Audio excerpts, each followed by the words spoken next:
Hello and welcome to Doing Okay. I'm Dan. And I'm Olga. And today, Olga, the Animation Aficionado, is introducing me to the wild world of adult animated cartoon experiences. I want to preface this with recent or more modern adult animation, because adult-oriented animation has been around for a long time, and I am of the opinion that we're kind of entering a new golden age of that. So, Olga, the reason I call her aficionado is she is a big fan of animation. She's watched all of Rick and Morty and all of BoJack so far, and I have not seen either of these two shows. And so we are going to talk about the pilots of BoJack Horseman and Rick and Morty, which I just saw for the very first time. She's, again, seen the whole show, so she has a different perspective. I'm coming in and saying, oh, which of these pilots do I think works more? Which of them does it make me want to continue? Like, if I had to pick one to start with, right, and binge through, which one does it make me want to go in that direction? And how do I like talking about pilots and, like, the art of a pilot and how it gets you into the world. Yeah. I think pilots are very important. I'm also, of the opinion that it's what draws you in. And that's kind of where you make a decision, because it's not so much reading a book by its cover anymore, because it's past the marketing, past just like stills. It's the universe. And a lot of the time shows change after a pilot or get more developed, they get more money. But something has to draw you in. And especially in the world of there being so much TV right now, it's hard to convince someone to go, just get through the first season and then it gets really good. So you kind of have to grab you pretty early on. So I'm just going to, because I'm the newcomer here, I'm going to say just my general thoughts of one versus the other. And we haven't talked about this before yet, so she doesn't know how I feel. No, it was just watching the episodes and a little bit like, fun fact, that kind of thing. So, it's interesting. So, obviously, we get BoJack Horseman, which is a big Netflix original. Rick and Morty, which is Adult Swim on Cartoon Network. But we're watching on Hulu. So, it's for me, it feels like Hulu versus Netflix a little bit here. I think that Rick and Morty's pilot was by far better than BoJack Horseman's. Really? Yeah. Wow. Without a doubt, in my mind. Now, BoJack was actually more of what I expected it to be than Rick and Morty. Rick and Morty surprised me. BoJack is in the style of like FX comedies and stuff, where it's like more of a drama than a comedy. And so what would entice me from the BoJack pilot to watch more is simply like seeing these characters more. I didn't really find it that funny. I think like the premise is funny, but like I wrote down like a couple things that I wanted to think about to like write down from like comedic moments here on my trusty iPad. But I really didn't have that many. Whereas Rick and Morty is more of a pure comedy. And I think it really actually, like, for a pilot, I think it really hit the mark quite well. I agree. The way I see it, and I think I kind of said it when we were watching it, is that BoJack Horseman's pilot is really about trying to get you in the universe, and it's really exposition focused of like, who are these characters? What are the circumstances in which they exist? What are their relationships? That kind of thing. And I think that it drops a lot on you with that at once. And you're right. I don't think it's the funniest episode. You do get a taste of the kind of humor, though, that you're going to see throughout. Which is, again, very dark humor. It's very, like, flat. It's not necessarily like ha ha ha humor. It's like, that was clever, that was witty, look at all the jokes buried in the background. Whereas Rick and Morty, it's definitely more of a like comedians comedy. Still dark, but so I don't usually love like animated comedy, right? I'm not usually a huge fan. Like, I've seen some of Archer and stuff, and BoJack kind of reminded me of Archer to a degree. And I, like, again, comedy-wise, I was just like, I get it, but, like, I don't know how I feel. But I really like the world. I'm a big fan of, like, Hollywood and that whole thing, and the premise of the characters and stuff. And so, like, I was like, I'd give more. Like, both of these shows, I would watch more of. Oh, good. And especially because I know like how serious BoJack gets, and like that's the part of continuing BoJack that makes me want to keep watching. Yeah. Not necessarily comedy. Now, hopefully, as I watch more and I like the characters more and stuff, I'll be able to like be drawn more into the comedy.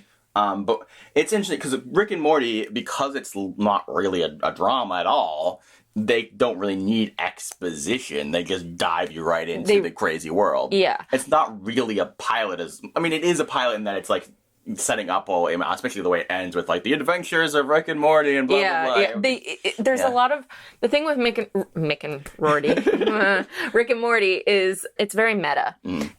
The joke pokes fun at itself. It pokes fun at sci-fi. It's really intelligent in its referential nature. Now, I will say the one thing I knew coming into the show was that at least when it started, it was like somewhat a spoof of Doc and Marty from Back to the Future. Yeah. Justin Roiland, the creator, showrunner, the voice of both Rick and Morty. Oh, really? Oh, yeah, you didn't I did not know that. Yeah, he does the voice of both Rick and Morty. Cool. It's the same guy. Yeah. And he actually had a short called The Adventures of Doc and Marty, where it was heard about that. And it's like really terribly animated, but it was the predecessor to this. Yeah. And that's the budget and evolution and partnering with like Dan Harmon, who's known for Community. You know, they're working together kind of brought this weird mishmash forward. It's interesting because I don't usually do critiques of comedies.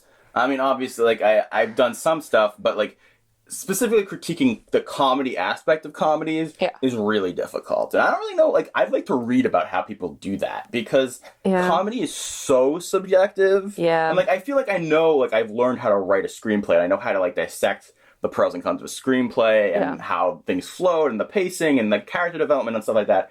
But how do you say, like, you can't really, like, there's, like, very little objectivity to be like, that joke is funny or that joke is not funny. Yeah, it's, you like it or you don't. Yeah. It's really hard. And I think, frankly, I mean, I'm also with you, as I am a fan of comedy and I'm a fan of animation, but there's things that I don't like in comedy and there's things I don't like in animation, and I can't give a rhyme. It doesn't make them bad. It doesn't make them like inferior necessarily, and I don't really know how to argue my points about that, or just like, I just don't. Someone does, clearly. This person or these people are successful.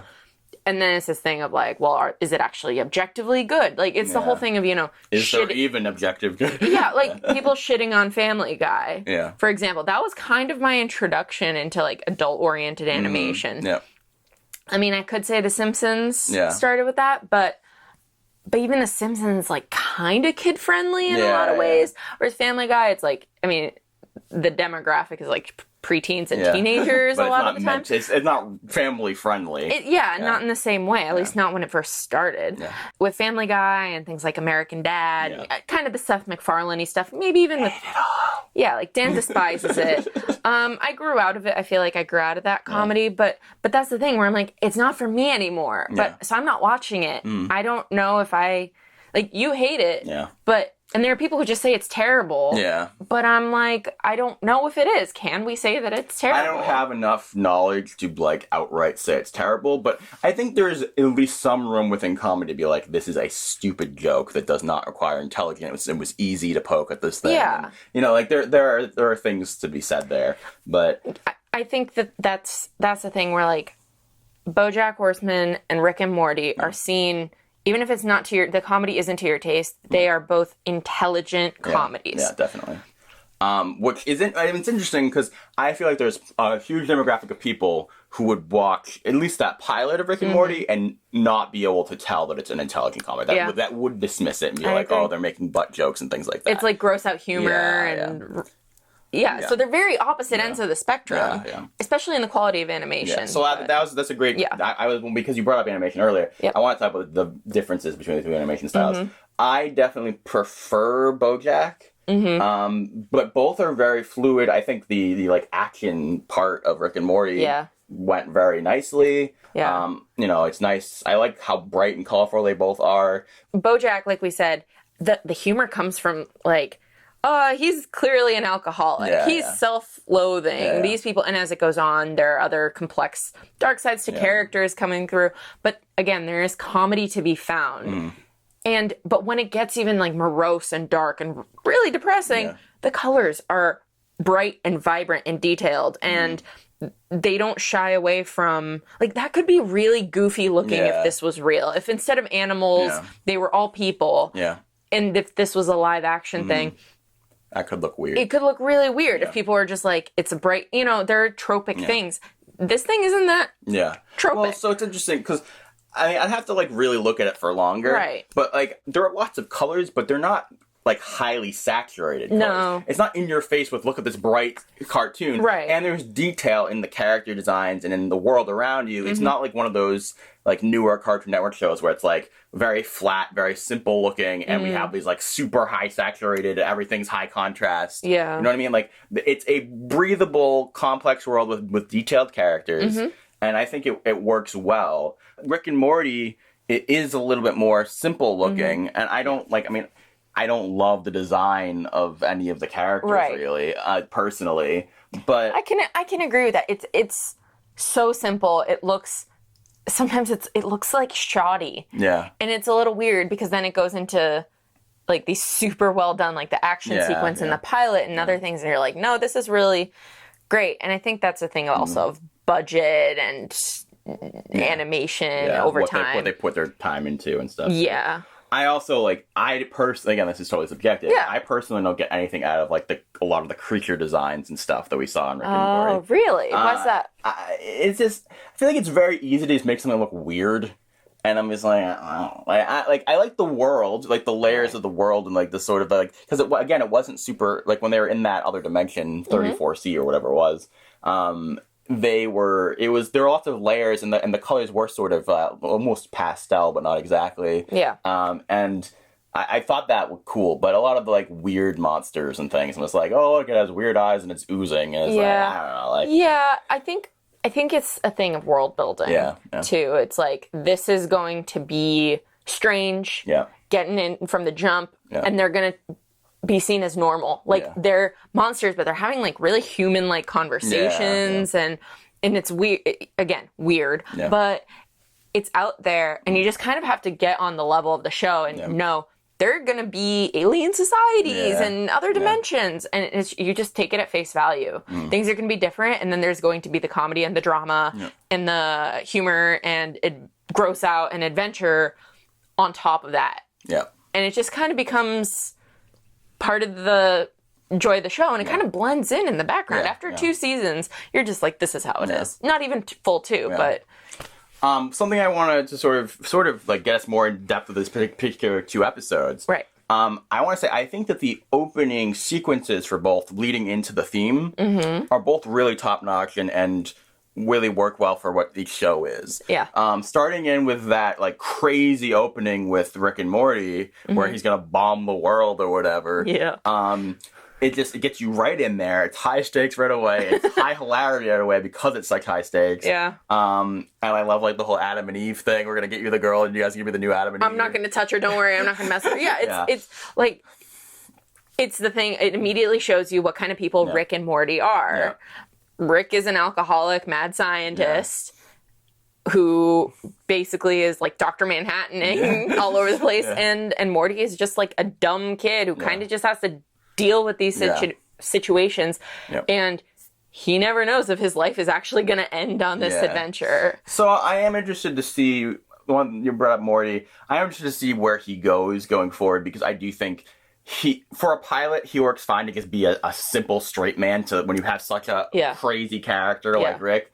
But, like, I don't leave that episode, like, liking Morty or, like, being like, there's anything that stands out about him as a character. Yeah. Which I assume will shift. Yeah, but I think absolutely. It definitely happens in season 1. I haven't rewatched Rick and Morty since season 3 started. Okay. So I'm having a little trouble remembering, at which point he really stands out. But everyone is obsessed with Rick, and it's like, oh, because he's like the source of comedy. Yeah. Exactly, he's flashy. Yeah. But I love what Morty brings to it, and the comedy that they do with him, and the fact that he, like, he knows his grandpa. Yeah. After a time, he's just like, yeah, whatever. Like, he learns how to deal with his shit and the shit of his family. And I also really like, that opening sequence leading into the theme. First of all, I think the theme of Rick and Morty is fantastic. Like the look of it and everything. And inspired by Doctor Who. I was going to say, I love how that whole opening, it mixes sort of a bit of the Back to the Future theme, but also it feels very Doctor Who. Yeah. And that in general, this feels like kind of a general spoof on Doctor Who, which I love. Yeah. Because he's such a crazy character. It's like, what would it be like if this guy really was going everywhere and was totally into himself and just grabs people and messed with their lives? Like a total narcissist. Yeah. Well, that's actually another added layer of, we're kind of comparing apples and oranges in some ways within the genre, but they're both BoJack and Rick are huge narcissists. Yeah. But differently. Yeah. But the whole show is just like reference within reference, layer within layer. Yeah. Because the people make it are nerds. Yeah. Like, they're nerds. Yeah. The people who make Rick and Morty are sci-fi nerds. Yeah. And comedy as well. Whereas I feel like the people who are making BoJack Horseman are more like, they are comedy nerds and artists. Yeah. But that's kind of the geek sides of the creators. Now, I think... I'll see where it goes, but I'll say again on a personal level, I feel like neither show will give me the entirety of what I want from a show. Yeah. Because to me it feels like I might not love the comedy of BoJack, but I'll like the characters and the related. Yeah. You're talking about the narcissism. It's like, okay, BoJack's very narcissistic, but like I feel for him. Yeah. And whereas I don't think I'm ever gonna like feel for Rick and Morty in the same way. Some people do. Yeah. Some people do, but I think that they're not really trying as hard to do that. Yeah. Whereas BoJack, they are like people. Yeah. Yeah. So let's focus on BoJack. Okay. We talked a lot about Rick and Morty. So first of all, I do leave the pilot a little bit going, why are they animals? And do you have an answer for that? I think, I'm trying to remember, and I feel so bad. I should have looked into it a little bit more on IMDb. I want to say that the creator, showrunner of BoJack Horseman, Raphael Bob-Waksberg, that he was friends with or worked with. Yes, he's an animal. He worked with someone, her name is like Lisa Hannawalt, I want to say. I'm so sorry if I'm getting it wrong. And this is just her thing. Like, she would do illustrations of anthropomorphic animals, and they just decided to combine it. Like, what if it was a world where animals were just like, they kept their animalistic qualities, but they were just like people, and there are humans there too. It's just kind of I do like. I think it certainly adds the comedic element. I wasn't sure because this is like a serious thing. I'm like, is there like a reason behind, so I love the opening because I love the whole thing of what was the Horsing Around is the name of the show. That was the name of his sitcom. Very Full House inspired. It feels, I'm sure there are a bunch of other older sitcoms too, but I mean, that's my touchstone. It's that era. Yeah. And I love that, then we lead into the Charlie Rose thing, and I think, that is a great way of showing you in like very, very minimal dialogue exactly who this character is going for, because he's a dick, he's a narcissist, and then you feel a little bit bad for him because he's like, I don't know what I've been doing, what am I doing? I'm a failure. What am I doing with my life? So I think that's cool. I think, you definitely, it's a different kind of character, right? Yeah. Right off the bat. I think Will Arnett does a great job. So just, you mentioned Will Arnett. What do you think of the the cast? Casting almost? Well, that's a debate I have a lot, but what do you think about like the caliber of... I mean, I love all these actors, right? So I definitely loved Aaron Paul as his... Todd. Todd Chavez. I think I was excited to see Alison Brie in anything, do anything, because I love Alison Brie. I didn't... and I love Patrick Oswalt. Patton Oswalt. I thought he was great as the Penguin. And I don't love the cat. I don't know that actress. Yeah, Amy Sedaris. She's known for Strangers with Candy. Okay. It's like cult. She's been around. She's on Unbreakable Kimmy Schmidt.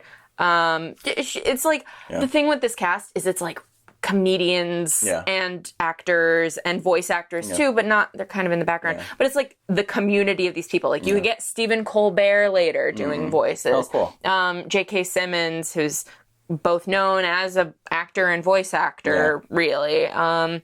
It goes on and on, like, to the point where I'm having trouble remembering everybody because it's just like such an overwhelming amount of people, and most of them are actors not known for voice acting. I like the Hollywood aesthetic, though, that they're building up in general. What about the dog? Is that anybody? Mr. Peanut Butter. Yeah, that's Paul F. Tompkins. He's one of my favorite comedians. He does a lot of podcasts. He's known for improv. Okay. He had a show on CISO. Okay. Goodbye, CISO. I like Peanut Butter as a running gag. Yeah. Oh, my God. Yeah. There's so many running gags in the show, in the background and everything. It's just layer upon layer. Yep. I love it. So let me see. What do I have written down here? So it was a harder thing for me to write down some of the jokes because it was also very fast paced, and so it was a lot of like, that was a little bit funny, but then we're on to the next thing really quick. Yeah, it is very fast paced, but they both are, but it's a different kind of fast paced. I liked the horsing around really dark finale. Yeah, and they just throw that in the pilot of the show too, or the premiere. I also really like just generally like how much he watches his own show and everything. I think that's really funny. I wish we could put up, now that we're talking about BoJack Horseman, that we could put it up, but Netflix stupid auto plays the second, and I'm like, well, okay.